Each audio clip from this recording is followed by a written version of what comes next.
अस्सलाम वालेकुम स्टूडेंट्स। तो इस वीडियो में हम बात करेंगे पैरासिम्पैथोमाइमेटिक ड्रग्स के बारे में। ठीक है जी। पैरासिम्पैथोमाइमेटिक को आप जो है ना कोलिनर्जिक एगोनिस्ट भी बोलते हैं। क्या? Cholinergic agonist. इसका मतलब क्या है पैरासिम्पैथोमाइमेटिक? अब देखिए, पैरासिम्पैथेटिक नर्वस सिस्टम में आपके पास कौन सा जो है ना न्यूरोट्रांसमीटर आ रहा था? एसिटाइलकोलिन। माइमेटिक मतलब ये क्या करेंगे?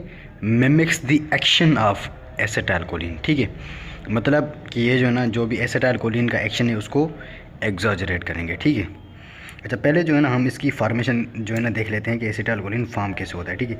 अब देखिए कि आपके पास जो है ना एक्स्ट्रा सेल्यूलर मैट्रिक्स में से आपके पास कोलिन आता है, आपके पास किस में? ये नर्व सेल है आपके पास। क्या? Nerve cell. ठीक है। अब देखिए एसिटाइलकोलिन आपके पास जो है ना सोडियम के साथ जो है ना को ट्रांसपोर्ट के थ्रू आता है। ठीक है। सिर्फ जो है ना कोलिन। अब देखिए कोलिन जैसे ही आया आपके पास जो है ना माइटोकॉन्ड्रिया में जो है ना is the richest source of the acetyl CoA. ठीक है। माइटोकॉन्ड्रिया में से जो है ना एसिटाइलकोए फिर आपके पास जो है ना आपके पास नर्व सेल के साइटोसोल में आ जाएगा। अब देखिए कोलिन एंड एसिटाइलकोए मिलकर क्या बनाएंगे आपके पास? एसिटाइलकोलिन। ठीक है। अब देखिए एसिटाइलकोलिन यहाँ पर जो है ना अनस्टेबल होता है। ठीक है। ये जो है ना जल्दी में जो है ना यहाँ पर इसकी क्या होती है? ब्रेक डाउन हो जाती है। अगर इसको हमने जल्दी जो है ना इसको वो नहीं किया, सेफ़ नहीं किया तो ठीक है, तो इसको हमने जल्दी क्या करना होता है? इसको वेजाइकल में क्या करना होता है? हमने स्टोर करना होता है। ठीक है। ये क्या पर यहाँ पर क्या हो जाएगा? वेजाइकल में स्टोर हो जाएगा। ठीक है। पहले क्या थी इसकी फॉर्मेशन? यहाँ से आया चैनल के थ्रू और इसके थ्रू। ठीक है। अब देखिए कोलिन एंड एसिटाइलकोए जब मिलकर एसिटाइलकोलिन बना रहे हैं जो है ना, तो यहाँ पर एक एंजाइम होता है जिसे आप क्या कहते हैं? Acetylcholine transferase. क्या? ये वाला एंजाइम। ठीक है। आपके पास एसिटाइलकोलिन ट्रांसफरेज ये रिएक्शन करवाता है। ठीक है। एंड कोलिन आपके पास इसमें आ गया वेजाइकल में। अब देखें लेट सपोज आपके पास एक्शन पोटेंशियल आ गए। अब देखें एक्शन पोटेंशियल का मतलब क्या है? यहाँ पर कोई भी डीपोलराइजेशन हो गई। इस नर्व में क्या हुई है? डीपोलराइजेशन। डीपोलराइजेशन भाई किसकी वजह से होती है? सोडियम के इन्फ्लक्स की वजह से होती है। अब देखें डीपोलराइजेशन जैसे ही नीचे आ गई, आई यहाँ पर जो है ना इसमें ऐसी पॉइंट पर जो है ना चैनल्स होते हैं इस नर्व सेल में। क्या? तो डीपोलराइजेशन जैसे ही यहाँ पर आई तो ये ना इस चैनल को ओपन करके जाएगी। क्या करेगी? इस चैनल को ओपन करेगी। जैसे ही ये चैनल ओपन हुआ तो आपके पास जो है ना इस नर्व सेल में क्या होगा? कैल्शियम का ना इन्फ्लक्स होगा। अब कैल्शियम क्या करेगा? इस वेजाइकल को इसकी जो न्यूरॉन की सेल मेम्ब्रेन है उसके साथ फ्यूज़ करेगा। ये क्या करेगा? इसको वेजाइकल को न्यूरॉन की मेम्ब्रेन के साथ फ्यूज़ करेगा, या फिर ऐसे कह दो इसमें कुछ जो है ना आई थिंक वो होते हैं रिसेप्टर्स होते हैं या फिर प्रोटीन होते हैं, मुझे अभी उनका नाम याद नहीं आ रहा। वो उनसे बाइंड करके जो है ना इसको नीचे मेम्ब्रेन की तरफ जो है ना पुल करते हैं, नीचे मेम्ब्रेन की तरफ पुल करेंगे। ठीक है। मेम्ब्रेन पर भी होते हैं और इस पर वेजाइकल पर भी होते हैं। ठीक है। तो मेम्ब्रेन से जैसे ही फ्यूज़ हो गई तो यहाँ पर क्या होगा? एसिटाइलकोलिन का एक्सोसाइटोसिस हो जाएगा। एक्सोसाइटोसिस के बाद ये क्या आपके पास? क्या? प्री साइनेप्टिक जो है ना ये वो है मेम्ब्रेन है। ये आपके पास क्या है? साइनेप्टिक क्लेफ्ट है। और यहाँ पर मैंने जो है ना 3 पोस्ट साइनेप्टिक मेम्ब्रेन बनाई है। ठीक है। बिकॉज एसिटाइलकोलिन का जो है ना ये फंक्शन होता है। ठीक है। ये वो 3 जगहों पर जो है ना काम करता है। ठीक है। अब देखिए ये क्या आपके पास? क्या? स्केलेटल मसल है। तो मतलब ये क्या हो गया? Neuro muscular junction. ये क्या? Neuro muscular junction. तो एसिटाइलकोलिन के लिए ना यहाँ पर रिसेप्टर्स होते हैं। ये क्या होते हैं? ये चैनल है। चैनल के ऊपर क्या होते हैं? ये रिसेप्टर्स होते हैं। जब एसिटाइलकोलिन यहाँ पर आकर बाइंड करेगा तो ये चैनल जो है ना खुल जाएंगे। जैसे ही चैनल खुले तो एक्स्ट्रा सेल्यूलर मैट्रिक्स में से जो है ना आपके पास सेल में क्या होगा? सोडियम का इन्फ्लक्स होगा। अब देखें सोडियम का जैसे ही इन्फ्लक्स हुआ तो ये क्या करेगा? डीपोलराइजेशन कराएगा। डीपोलराइजेशन का मतलब क्या? कंट्रैक्शन कराएगा। क्या कराएगा? आपके पास कंट्रैक्शन कराएगा। तो ये क्या करेगा? डीपोलराइजेशन कराएगा। ठीक है। अच्छा, अब डीपोलराइजेशन का मतलब क्या? ये यहाँ पर क्या करेगा? कंट्रैक्शन करवाएगा। ठीक है जी। अच्छा, होप कि जो है ना आपको ये वाला पॉइंट क्लियर होगा। अच्छा, what is the name of this receptor? ये आपके पास इसका नाम होता है निकोटिनिक रिसेप्टर। Nicotinic receptor. अब देखिए निकोटेनिक के जो है ना दो टाइप्स होते हैं, एक आता है आपके पास निकोटेनिक एन रिसेप्टर, एक आता है आपके पास क्या nicotinic M receptor. N is for your CNS central nervous system, M is for your neuromuscular junction and the skeletal muscles.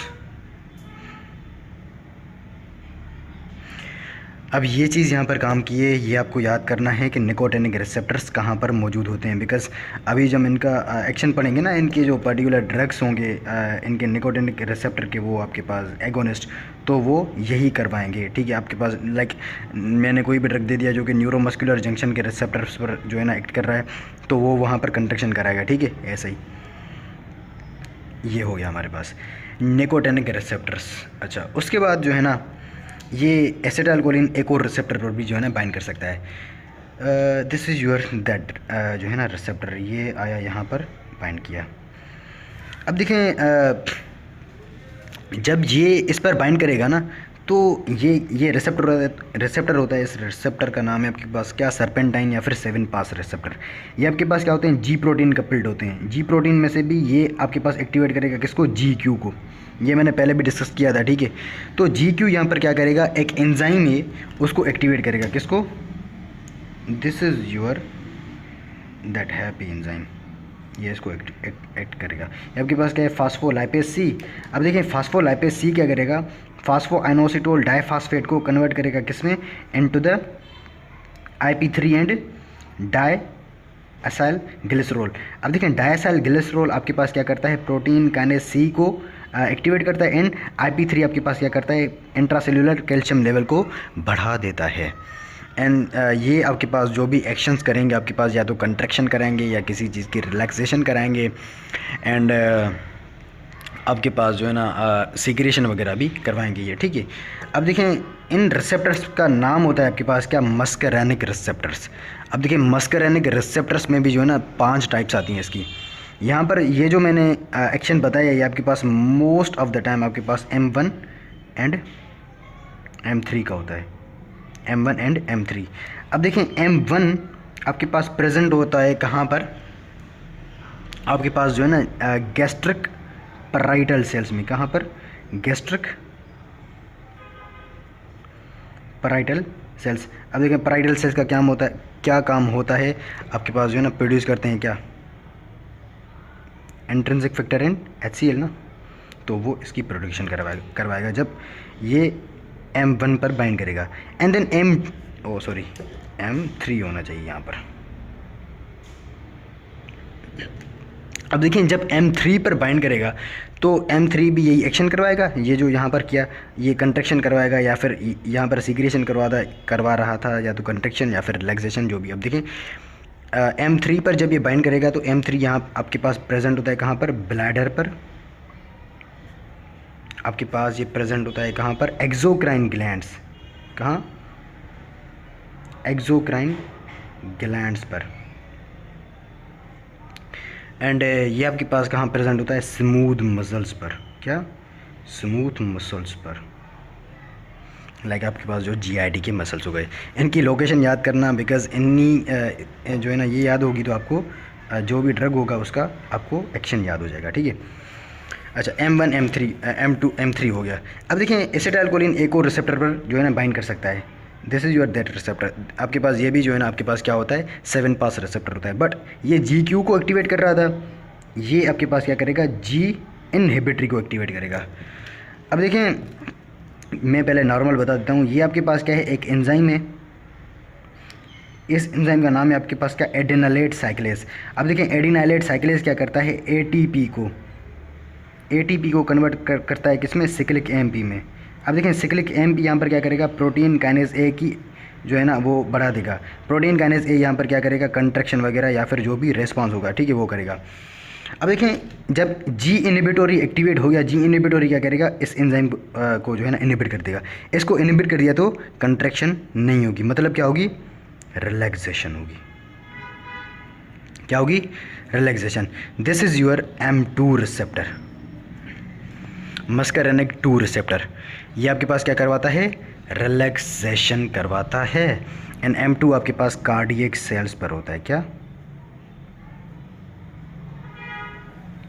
आपके पास कार्डियक सेल्स पर होता है। दैट्स वाई आपके पास जब भी आपके पास जो M2 के एगोनिस्ट देंगे हम, वो आपके पास हार्ट को क्या करते हैं, डिप्रेस करते हैं, मतलब क्या करते हैं, leads to the bradycardia and the decrease in the BP। ठीक है, इनकी जो है ना आपको लोकेशन ठीक तरीके से याद करना है आपके, ठीक है। अच्छा, उसके बाद जो है ना हम आते हैं इसके एक्चुअल, अच्छा एक और चीज़ यहाँ पर मैंने मिस कर दी। एसिटाइलकोलिन यहाँ पर आया, ये सारे काम किए, अब इसको वापस भी जाना है, तो इसको एक एंजाइम है जो इसको डिग्रेड करता है, ठीक है। एसिटाइलकोलिन को क्या करता है, डिग्रेड करता है, ठीक है। अब देखें, this is your that enzyme.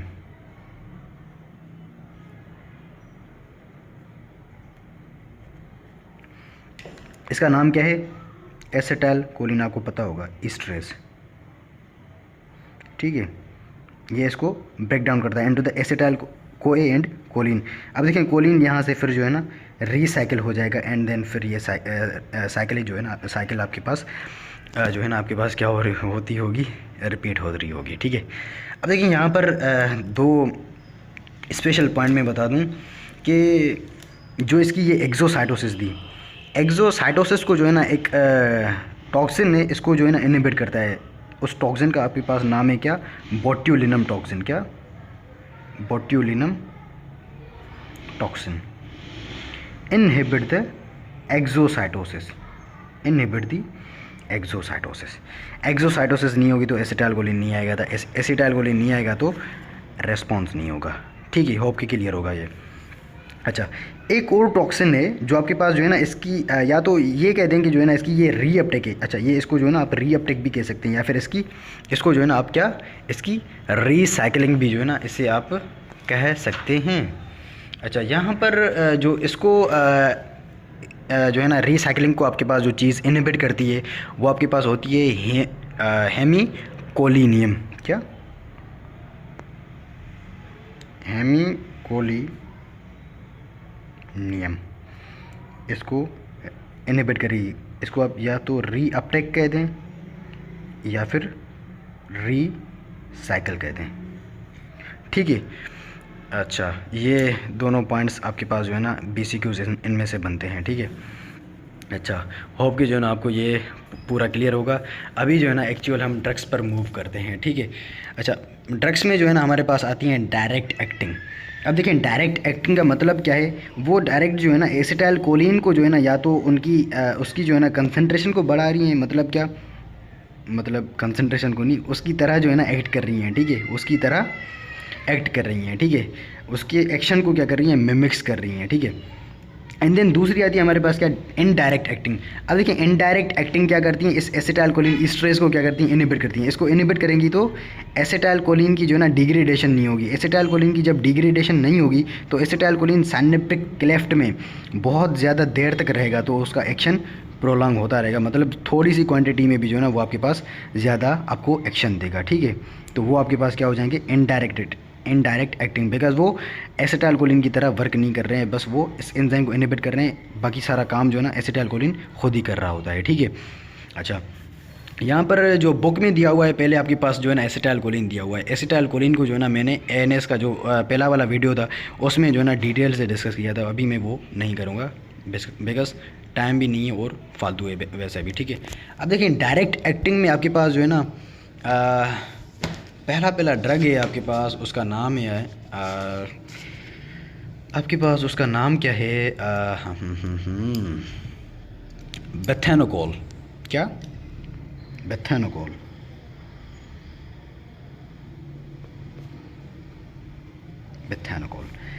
अब देखिए, बेथेनोकोल आपके पास जो है ना पर्टिकुलरली M3 पर वर्क करता है। किस पर, M3 पर।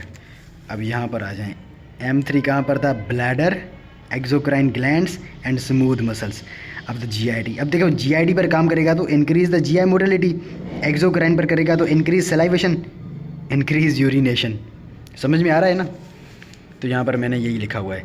अब देखें, GID की क्या करेगी, GID को क्या करेगा, मोटिलिटी को बढ़ाएगा, एंड यहाँ पर ये जो डिट्रोजर है, डिट्रोजर की क्या करेगा, कंट्रैक्शन को बढ़ाएगा। किसको, डिट्रोजर की कंट्रैक्शन को बढ़ाएगा। एंड यहाँ पर क्या होता है, internal urethral sphincter, internal urethral sphincter को क्या करेगा, यहाँ पर रिलैक्स करेगा। यही पॉइंट जो है ना मैंने बता नहीं दी, ठीक है, बिकॉज इसको जब ये कंस्ट्रिक्ट करेगा तो यूरिनेशन कैसे होगी, यूरिनेशन नहीं होगी ना। Parasympathetic nervous system internal urethral sphincter को रिलैक्स करता है। ठीक, ये मैंने उसमें एनएस के जो है ना बेसिक वीडियो में भी बताया था मैंने। ठीक है, तो ये चीज़ें ये करेगा। मैंने यहाँ पर सेलाइवेशन नहीं लिखा हुआ, बहरहाल ये इसके जो है ना दो काम है, क्या, इंक्रीज मोटिलिटी एंड इंक्रीज आपके पास क्या जो है ना यूरिनेशन। ठीक है, अच्छा, होप कि आपको ये क्लियर होगा। एंड हम जो है ना बेथानोकोल को यूज़ करते हैं for the urine retention, urine को जो है ना रिटेन करने के लिए। एंड जो मैंने दोनों पॉइंट्स लिखे हैं ना, इसके यूज़ के ट्रीटमेंट किस में यूज़ करते हैं, बहुत ही इंपॉर्टेंट है। मेगाकोलन में यूज़ करते हैं। What is megacolon. अब देखिए मेगाकोलन में होता क्या है, आपके पास जो है ना एक गैंग्लियन का मतलब क्या है, यहाँ पर जो है ना गैंग्लियन जो है आपके पास किसके जो आपके पास वो है ना एंटेरिक नर्वस सिस्टम, उसके जो है ना वो डीजनरेट हो जाते हैं। और ये जो है ना आपके पास क्या होती है, कंजेनाइटल होती है। ठीक है, मेगाकोलन, इसको जो है ना हर्ट्ज-स्पंक्स डिजीज़, पता नहीं कौन सा नाम है, जो है ना मुझे वो प्रोनाउंसिएशन अभी आ नहीं रही, हर्ट्ज-स्पंक्स ऐसा ही नाम है। ठीक है, तो मेगाकोलन को वो भी बोलते हैं, और इसमें भी हम देते हैं। बिकॉज मेगाकोलन में होता क्या है कि जो है ना आपके पास जीआई मोटिलिटी बिल्कुल कम हो जाती है, और यहाँ पर जो है ना स्टूल बिल्कुल यहाँ पर ज़्यादा हो जाता है, और ये कोलोन को बड़ा कर देता है। इसीलिए इसको हम क्या बोलते हैं, मेगाकोलोन। एंड यूरिन रिटेंशन भी हम करते हैं, बिकॉज रेटोजर को कॉन्टेक्ट कर रहा है, ये इसको रिलैक्स कर रहा है। तो आपके पास जो है ना, जब भी आपके पास कोई पेशेंट आए और आप जो है ना उसको ये दे रहे हो जो है ना किसी भी वजह से, तो अगर वो आपके पास कंप्लेन लेकर आए आपके पास जो है ना, यार मुझे जो है ना डॉक्टर साहब जो है ना वो हो रही है, यूरिनेशन बहुत हो रही है, तो समझ लेना कि जो है ना आपने जो ड्रग दी है जो है ना दैट ड्रग इज़ इफेक्टिव। ठीक है, अच्छा, होप कि समझ में आ गया होगा। एंड इसके एडवर्स इफ़ेक्ट क्या होंगे, इस ड्रग के एडवर्स, स्वेटिंग बहुत ज़्यादा होगी, बीपी बिल्कुल लो होगा, जाहिर सी बात है। नोज़िया, डायरिया क्यों होगी भाई, ज़्यादा मोटिलिटी हो रही है। ठीक है, ब्रोंकोस्पैज़म, ठीक है, एंड सलाइवेशन बहुत ज़्यादा होगी। ठीक है, अच्छा, होप कि जो ना आपको क्लियर होगा। अब ब्रोंकोस्पैज़म क्यों हो रहा है भाई, पैरासिम्पैथेटिक रेस्ट एंड डाइजेस्ट है, तो लंग्स को डायलेट नहीं करना ना हमने रेस्ट एंड डाइजेस्ट में, तो उसको कंस्ट्रक्ट करना है। ठीक है, अच्छा, होप कि जो ना आपको बेथानोकोल पूरा क्लियर होगा। And then let's move to the another drug that is your कार्बेकोल,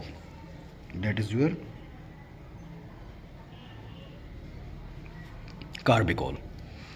अब देखिए कार्बेकोल जो है ना आपके पास क्या होता है, ये जो है ना आपके पास कार्डियोवास्कुलर सिस्टम पर भी एक्ट करता है एंड जीआईडी पर भी एक्ट करता है। किस पर, कार्डियोवास्कुलर सिस्टम एंड जीआईडी पर। ठीक है, बट कार्बेकोल को जो है ना हम पिछले ज़माने में यूज़ करते थे for the treatment of glaucoma. अब देखिए भाई ग्लोकोमा होता क्या है, ग्लोकोमा में आपके पास क्या होता है, इंट्रा ऑक्यूलर प्रेशर, मतलब क्या, आपके पास हार्ट बोल रहा हूँ यार, आई में क्या होता है, एक्वस ह्यूमर होता है। क्या,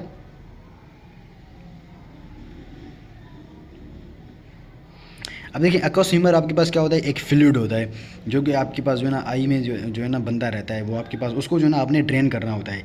इसको ड्रेन करने के लिए आपने ये यहाँ से आएगा। अच्छा, मैंने पाथवे गलत लिया है, बट बहरहाल हम उस पाथवे को फॉलो नहीं कर रहे अभी। ये यहाँ पर आकर जो है ना एक केनाल होता है, उसमें ड्रेन करता है। इस केनाल को हम क्या बोलते हैं, केनाल ऑफ श्लेम। केनाल ऑफ श्लेम आपके पास कहाँ होता है, आराइडोकॉर्नियल एंगल पर, ये आपको पता होता है। ठीक है, अच्छा, यहाँ पर जो है ना मेन चीज़ मैंने क्या बतानी थी, यहाँ पर क्या होता है, ट्यूबुलर मेशवर्क होता है। क्या, ये आपके पास क्या, ट्यूबुलर मेशवर्क होता है। ठीक है, अब देखिए ट्यूबुलर मेशवर्क की जो है ना मैं एक और ड्रग बताऊंगा, पायलोकार्पिन, उसमें जो है ना इसकी जो है ना वो बताता हूँ। ठीक है, कि ये इसका जो है ना इसकी इंपॉर्टेंस क्या है। अब देखिए कार्बेकोल पहले ग्लोकोमा में यूज़ करते थे, बट नाउअडेज हम इसे यूज़ नहीं करते। ठीक है, इसको अभी हम यूज़ नहीं करते। ठीक है, अच्छा, उसके बाद जो है ना पायलोकार्पिन में आपने यही, सॉरी पायलोकार्पिन बोल रहा हूँ, कार्बेकोल में आपने यही याद रखना है। ठीक है, एंड देन आपके पास आते हैं हम किस पर, पायलोकार्पिन पर। यार नाम्स में मिक्स कर रहा हूँ इनके जो है ना, pilocarpine is the choice of drug in the glaucoma. क्या, choice of drug in glaucoma.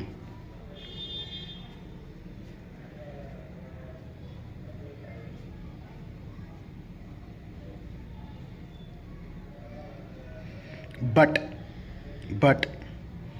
In emergency situation, ये बट याद रखना यहाँ पर, बिकॉज़ मैं एक और चीज़ यहाँ पर बताने जा रहा हूँ। ये सिर्फ आप एमरजेंसी में ही यूज़ कर सकते हैं। आपके पास जो है ना, ये आपके पास क्या है, पायलोकार्पिन। पायलोकार्पिन आई थिंक ये आई भी देते हैं, ठीक है। पायलोकार्पिन यहाँ पर क्या करेगा, इस ट्यूबुलर मेशवर्क को जो है ना ओपन कर देगा। जैसे इसको ओपन करेगा तो ये कैनाल ऑफ श्लेम जो है ना ओपन हो जाएगा। जैसे ये ओपन हो जाएगा तो यहाँ से जो फ्लूइड है, फ्लूइड आपके पास जो है ना ये एक्वोस्यूमर ये आपके पास इसमें ड्रेन करता जाएगा और यहाँ पर जो इंट्राओक्यूलर प्रेशर जो है ना बढ़ गया था वो जो है ना स्पॉन्टेनियसली वो आपके पास क्या हो जाएगा, डिक्रीज़ होता जाएगा एंड आपके पास कंडीशन क्या हो जाएगी, नॉर्मल हो जाएगी। तो पायलोकार्पिन का एक्शन याद रखना, ओपन्स दी ट्यूबुलर मेशवर्क, क्या ट्यूबुलर मेशवर्क को ये ओपन करता है, ठीक है। अच्छा जी, तो ये भी हो गया हमारा। और फिर जो है ना आपके पास एक्वोस्यूमर जो है ना वो हो जाएगा, ड्रेन हो जाएगा। अच्छा, पायलोकार्पिन को जो है ना हम एक और डिजीज़ में भी यूज़ करते हैं, दैट्स योर शॉ-जोरेन सिंड्रोम। शॉ-जोरेन पता नहीं क्या है यार, ये शॉ-ग्रेन सिंड्रोम, ठीक है।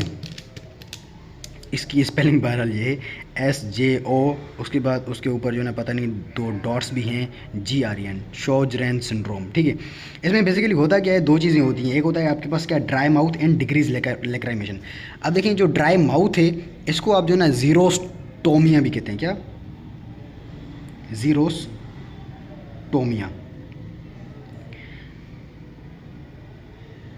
शॉ-जोरेन सिंड्रोम में भी ना आप पायलोकार्पिन को यूज़ कर सकते हैं, क्या यूज़ कर सकते हैं, ठीक है। कर सकते नहीं बल्कि करते भी हैं, ठीक है। अच्छा, एंड पायलोकार्पिन की जगह जो है ना आप एक और ड्रग है, ये भी आपके पास डायरेक्ट एक्टिंग है, आपके पास क्या है, सेविम्यूलाइन, क्या सेविम्यूलाइन, वो भी आप जो है ना इसमें यूज़ कर सकते हैं शॉ-जोरेन सिंड्रोम में, शॉ-जोरेन सिंड्रोम में। बट मैंने ये क्या कहा था, पायलोकार्पिन आप एमरजेंसी में यूज़ कर सकते हैं। बट अगर एमरजेंसी नहीं है तो आप एक ड्रग यूज़ करते हैं, दैट्स योर टिमोलॉल, क्या, timolol. Timolol is a beta blocker, क्या, बीटा ब्लॉकर है। जब मैं टिमोलॉल जो है ना बीटा ब्लॉकर की जो है ना बात करूँगा तो टिमोलॉल को वहाँ पर डिस्कस करूँगा, ठीक है। टिमोलॉल, बीटा ब्लॉकर बहुत आते हैं, टिमोलॉल आता है, ओज़मोलॉल आता है, अटीनोलॉल आता है, बहुत आते हैं, ठीक है। अच्छा जी, ये भी हो गया हमारे पास। तो हमारे पास क्या आ गए, डायरेक्ट एक्टिंग ड्रग्स की जो है ना हमारे पास पूरे हो गए। अच्छा, यहाँ पर तो मैंने एक चीज़ बताई नहीं, पायलोकार्पिन यहाँ पर क्या करेगा, पायलोकार्पिन यहाँ पर क्या करेगा, इनके एडवर्स इफेक्ट देख लेना। इनके एडवर्स इफेक्ट क्या थे, स्वेटिंग ज़्यादा हो रही थी एंड सलाइवेशन ज़्यादा हो रही थी ना। ये जो एडवर्स इफेक्ट मैंने यहाँ पर लिखे ना वो सारों के हैं, ठीक है।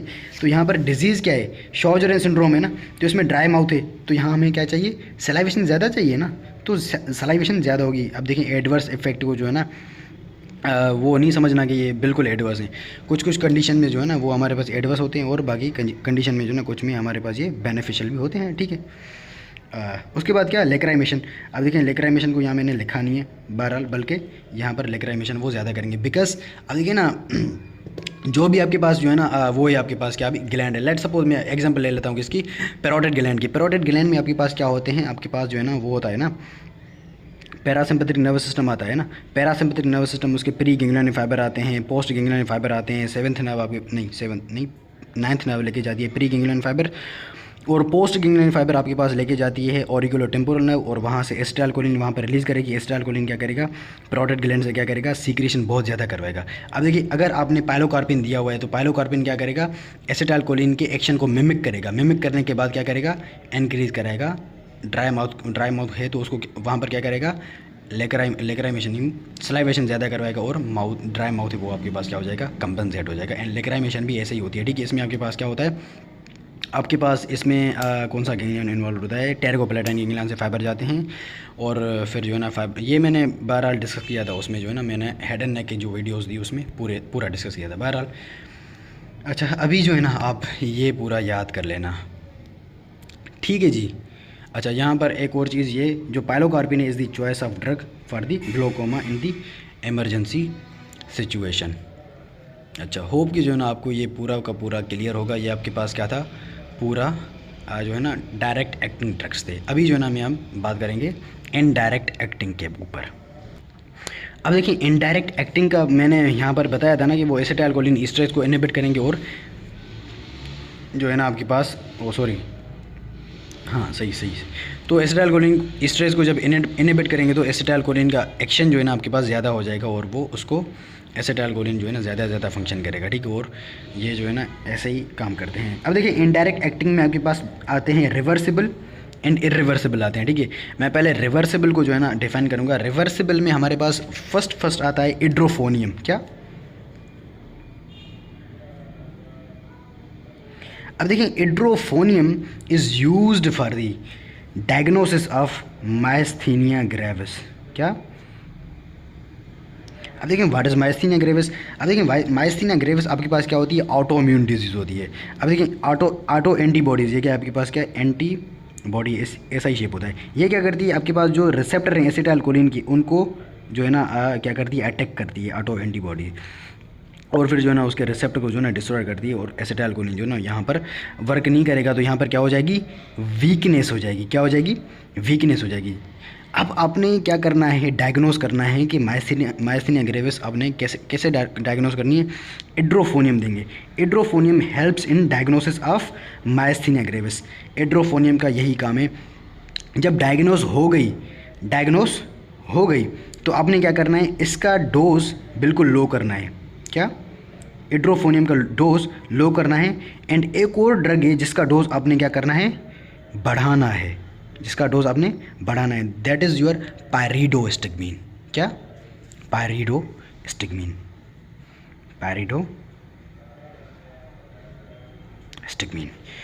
अब देखिए पायरिडोस्टिग्मीन जब बढ़ेगा तो यहाँ पर क्या होगा? वीकनेस कम होती जाएगी। वीकनेस कम होती जाएगी मतलब क्या? आपके पास कंपनसेटरी मैकेनिज्म आपके पास आ जाएगा और आपके पास मसल जो है ना नॉर्मल हो जाएंगे। पायरिडोस्टिग्मीन को हम किस लिए यूज़ करते हैं? For the treatment of myasthenia gravis. अच्छा, होप कि जो है ना ये भी आपको क्लियर होगा। अच्छा, अब देखिए यहाँ पर जो है ना कंडीशंस आती हैं। एक आती है आपके पास क्या? अच्छा, लेट सपोज ये कि आपके पास यहाँ पर एसिटाइलकोलिन है। अब देखिए मैंने अब्रप्टली बिल्कुल जल्दी मैंने जो है ना इसको रिमूव कर दिया। इस एंटीबॉडी को मैंने बिल्कुल रिमूव कर दिया, सारी रिमूव हो गई। तो एसिटाइलकोलिन तो यहाँ पर बहुत ज़्यादा है ना, एसिटाइलकोलिन यहाँ पर ज़्यादा है। तो एसिटाइलकोलिन जब ये ज़्यादा बिल्कुल बहुत ज़्यादा रश करेगा, इन करेगा, तो यहाँ पर जो है ना ये भी वीकनेस करवाता है और इसको हम क्या बोलते हैं? Myasthenia crisis. क्या? Myasthenia crisis.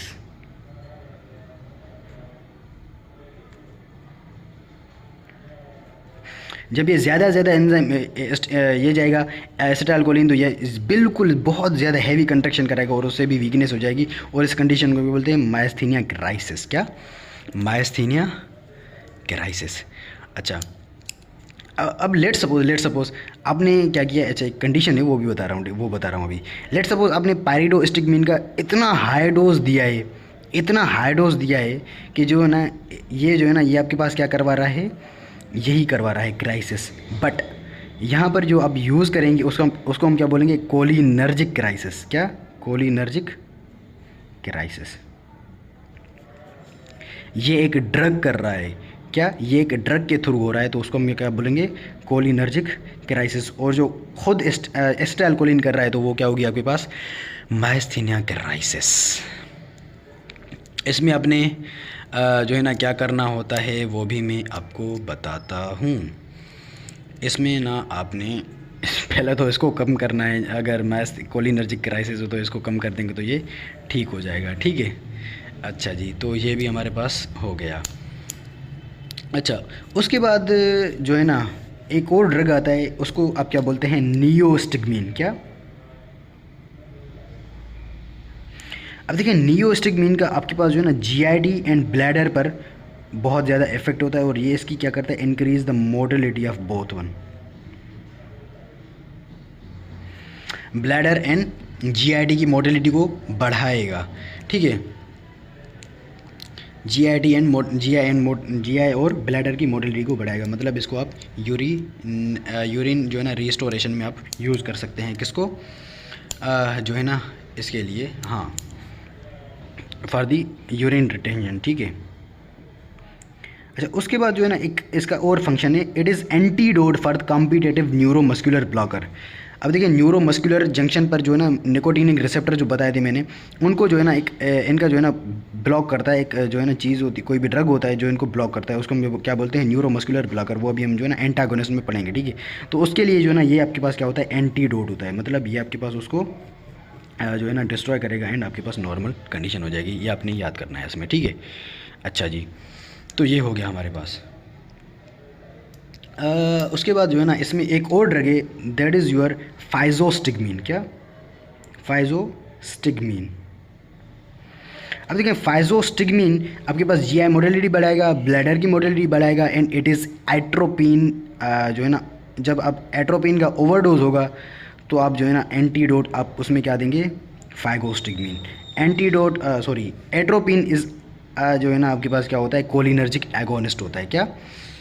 कोलिनर्जिक एगोनिस्ट होता है। आप जो है ना एट्रोपिन ओवरडोज में आप इसे यूज़ कर सकते हैं, एट्रोपिन ओवरडोज, ठीक है। एट्रोपिन ओवरडोज मतलब क्या, इसके लिए ये एंटीडोट है अगर आपने जो है ना एट्रोपिन को बहुत ज़्यादा यूज़ किया है तो, ठीक है। अब देखें ये होता क्या है। अच्छा, हा हा हा हा लेट्स सपोज ये कि आपके पास क्या है, कोई भी मसल है, ये क्या है, इसके पार इसके ऊपर रिसेप्टर्स हैं। अब देखिए यहाँ आकर जो है ना एट्रोपिन क्या करता है, इसको कवर कर देता है, मतलब क्या करता है, बाइंड करता है। अब जब आप फाइगोस्टिबिन देंगे तो ये एट्रोपिन को हटा देगा, एट्रोपिन को हटाएगा तो यहाँ पर एसिटाइलकोलिन आकर अपना फंक्शन करेगा, ठीक है। अच्छा, उसके बाद लेट सपोज यहाँ पर क्या है, कोई भी न्यूरो मस्कुलर ब्लॉकर एजेंट है, ये वाला न्यूरो मस्कुलर ब्लॉकर एजेंट।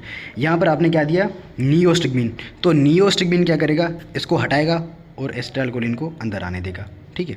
तो एसिटाइलकोलिन अपना क्या करेगा, वहाँ पर फंक्शन करेगा। यहाँ पर जो चीज़ मैंने बतानी थी, जो नियोस्टिगमिन है, क्या, जो आपके पास नियोस्टिगमिन है, नियो का मतलब ये नियोस्टिगमिन एंड आपके पास ये जो है फाइजो, ये आपके पास क्या है, फाइजोस्टिगमिन। नियोस्टिगमिन का जो है ना ड्यूरेशन बिल्कुल लो होता है एज़ कम्पेयर टू द जो है ना, ये मैं यहाँ पर क्या बता रहा हूँ, ड्यूरेशन ऑफ एक्शन नियोस्टिगमिन का बहुत कम होता है एज़ कम्पेयर टू द फाइजोस्टिगमिन, ठीक है जी। होप कि जो ना आपको ये वाली पॉइंट्स क्लियर होंगी। अच्छा जी, ये भी हमारे पास हो गया। एंड देन मूव करते हैं, एक और ड्रग है आपके पास, क्या, डोनेपेजिल, रिवास्टिगमिन एंड जेलेटामीन या गेलेटामीन जो भी, ठीक है। इनको जो ना आप बस ये याद करें, अल्जाइमर्स में इसको यूज़ करते हैं इन तीनों को, बस, ठीक है। एक और भी था आपके पास बुक में जो है ना, टेक्राइन था, वो जो है ना पहले यूज़ करते थे अल्जाइमर्स में, बट अभी नहीं करते उसको, अभी उसको नहीं करते हैं, ठीक है। अच्छा जी, तो ये भी हमारे पास हो गया। ये इनका जो बेसिक फंक्शन होता है आपके पास, ये जो है ना डिजीज़ की प्रोग्रेस को जो है ना कम कर देते हैं। क्या? Decrease is the progress of disease. ये डिजीज़ की जो है ना प्रोग्रेस को कम कर देते हैं। अच्छा, तो ये आपके पास पूरे क्या थे, आपके पास क्या थे, जो है ना आपके पास जो भी यार क्या था, डायरेक्ट एक्टिंग आपके पास क्या थे, जो है ना, oh sorry, indirect acting reversible parasympathomimetic drugs. इसमें पैरिडोस्टिगमिन याद करना, माइसिना ग्रेविस के लिए यूज़ होता है, डायग्नोसिस के लिए यूज़ होता है। एंड आपके पास एट्रोपिन का एंटीडोट क्या होता है एंड न्यूरोमस्कुलर ब्लॉकर का एंटीडोट क्या होता है, ये चारों एमसीक्यूज आते हैं, ठीक है। अच्छा, अभी मूव करते हैं हम कहाँ पर, यहाँ पर, ठीक है, इरिवर्सिबल पर। इनडायरेक्ट एक्टिंग इरिवर्सिबल, यहाँ पर क्या था, रिवर्सिबल था। इरिवर्सिबल में थैंक गॉड एक ही है, ठीक है, विच इज़ योर इकोथायोफेट, थायोफेट। अब देखिए echothiophate is your organic phosphate organophosphate pesticide. ये क्या होता है? ऑर्गेनोफॉस्फेट पेस्टिसाइड होता है, ये याद कर लेना। इसमें जो है ना बस ये ऑर्गेनोफॉस्फेट होता है जो आपके पास कोवलेंटली बॉन्डिंग करवाता है आपके पास किससे? फॉस्फेट ग्रुप के थ्रू आपके पास जो है ना एक्टिव साइट पर। अब देखिए इरिवर्सिबल का मतलब क्या होता है कि ये जो है ना लॉन्ग लास्टिंग होगा। क्या? लॉन्ग लास्टिंग इवन 100 आवर्स, ठीक है, 100 आवर्स।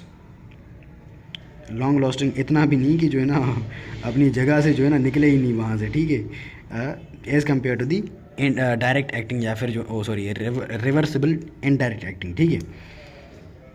ये क्या करेगा? इसका जो फॉस्फेट ग्रुप है ना ऑर्गेनोफॉस्फेट, ये फॉस्फेट ग्रुप यहाँ पर क्या करेगा?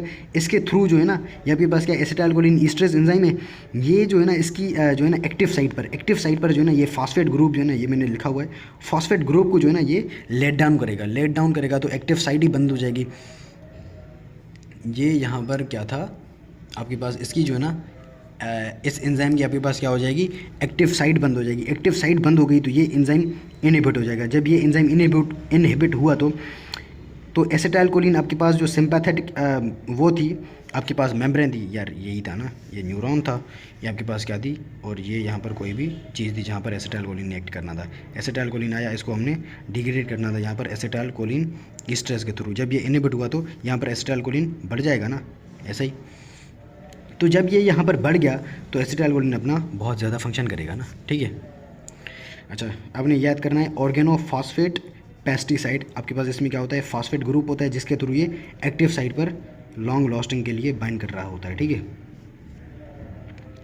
अच्छा जी, ये हो गया। इसको हम ना यूज़ करते हैं फॉर ओपन एंगल ग्लोकोमा। किसके लिए? Open angle glaucoma. ये जो है ना ग्लोकोमा का एक सब टाइप है जिसमें ना हम इसे यूज़ करते हैं। ओपन एंगल ग्लोकोमा में हम इसे यूज़ करते हैं किसको? इकोथायोफेट को, ठीक है। अच्छा, इसके जो है ना एडवर्स इफेक्ट में आपके पास क्या आता है? ब्रीदिंग डिफ़िकल्टीज़, ब्रीथिंग में आपको डिफ़िकल्टी होती है, एंड सीजर्स, या फिर इसे जो है ना आप कन्वल्जन्स भी बोलते हैं, एंड कैटरैक्ट्स। क्या? This is the big one I think, and seizures are also. ये आपने याद करना है, इसके ये एडवर्स इफेक्ट है। क्या? एडवर्स इफेक्ट किसके? इकोथायोफेट पे, इकोथायोफेट के, ठीक है। अब देखो जब ये लॉन्ग लास्टिंग है तो इसके लिए जो है ना हम एक एंटीडोट देते हैं। अब वो एंटीडोट पता है क्या करता है? यहाँ पर जो है ना ये इसका फॉस्फेट ग्रुप है ना, फॉस्फेट ग्रुप को जो है ना रिमूव करता है। किसको? इस फॉस्फेट ग्रुप को रिमूव करता है और यहाँ से जो है ना लॉस करवाता है किसको? एक अल्काइल ग्रुप को। क्या? मैं यहाँ पर पी को क्या लिखा हूँ? फॉस्फेट ग्रुप को lost, and alkyl group are also lost. तो यहाँ पर जो ना ये एक ड्रग है जो ये दोनों काम करवाता है, उसको आप क्या बोलते हैं? जो है ना प्रेलिडोक्साइम। पता नहीं कैसे नाम रख दिए इन्होंने। क्या? प्रेलिडोक्साइम।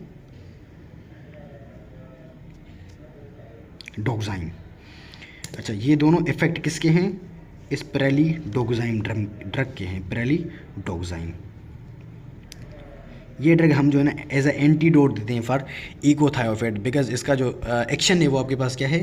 लॉन्ग लास्टिंग है। और ये फिर जो है ना इसको फॉस्फेट ग्रुप को जब ये निकाल देगा तो एसिटाइलकोलिन ईस्टरेज आपके पास फिर से एक्टिवेट हो जाएगा। जब ये एक्टिवेट होगा तो एसिटाइलकोलिन को जो है ना ब्रेक डाउन करता जाएगा और जो है ना फिर नॉर्मल हो जाएगा।